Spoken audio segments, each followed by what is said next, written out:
8 penyebab disfungsi ereksi, dari jarang sampai yang paling sering. Halo teman-teman, kembali lagi bersama Dr. Erta dari Klinik Era. Jangan lupa ya untuk follow akun ini supaya tidak ketinggalan informasi kesehatan yang sering dibutuhkan, tapi jarang dibahas terbuka.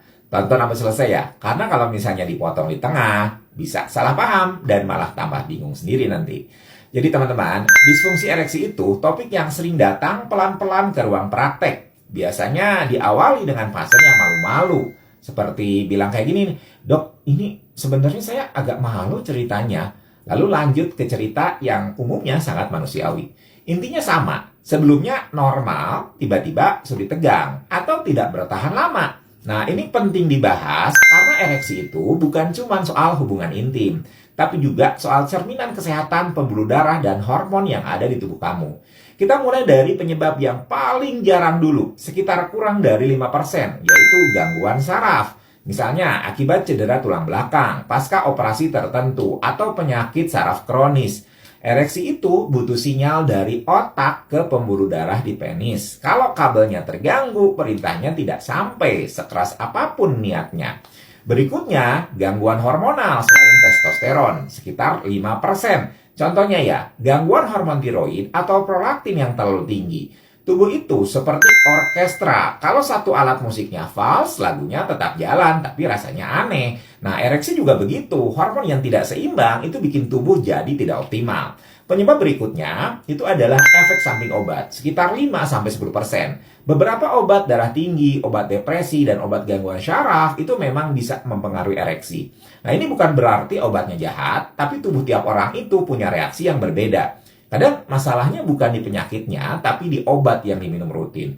Selanjutnya adalah alkohol dan obat-obatan terlarang. Sekitar 10% ya. Alkohol dalam jumlah kecil mungkin terasa membantu PD, tapi dalam jangka panjang itu justru menurunkan kualitas ereksi. Sistem saraf melambat, hormon terganggu, pembuluh darah kehilangan respon alaminya, dan efeknya itu baru sering terasa setelah konsumsi lama bertahun-tahun. Nah, masuk ke penyebab menengah yang sering ditemui, yaitu diabetes, sekitar 15-20%. Gula darah tinggi itu merusak pembuluh darah kecil dan syaraf halus, termasuk yang bertugas di area ereksi. Banyak pasien diabetes itu merasa baik-baik aja, tapi ereksinya justru jadi korban pertama yang protes. Nah, berikut adalah hipertensi dan kolesterol, sekitar 20-25%.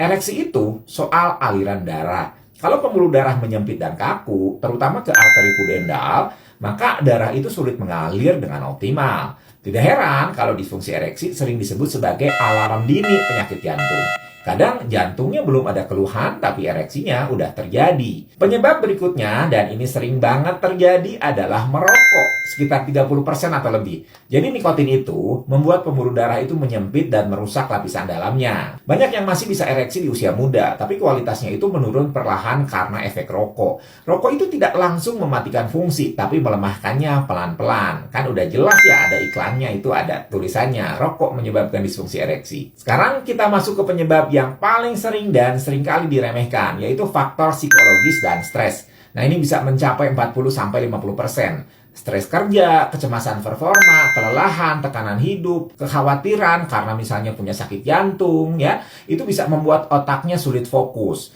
Ereksi itu sangat bergantung pada rasa aman dan rileks. Kalau pikirannya penuh, tubuh itu ikutan tegang. Lalu, bagaimana nih cara mengatasinya? Kuncinya itu bukan di satu obat untuk semua orang. Evaluasi dulu penyebab yang paling dominan apa. Kalau masalah hormon, ya perbaiki hormonnya. Kalau gula dan tekanan darah tinggi, ya dikendalikan penyakit dasarnya. Kalau efeknya obat, ya bisa disesuaikan. Kalau penyebabnya stres, evaluasi penyebabnya apa, lalu kendalikan. Komunikasi itu bisa jadi obat yang paling ampuh. Disfungsi ereksi itu bukan aib, tapi sinyal. Sinyal bahwa tubuh itu sedang minta diperhatikan. Kadang dengan tidur yang cukup, olahraga yang teratur, meningkatkan stamina, berhenti merokok, mengelola stres, mengendalikan penyakit utama, fungsinya itu bisa membaik tanpa ada drama.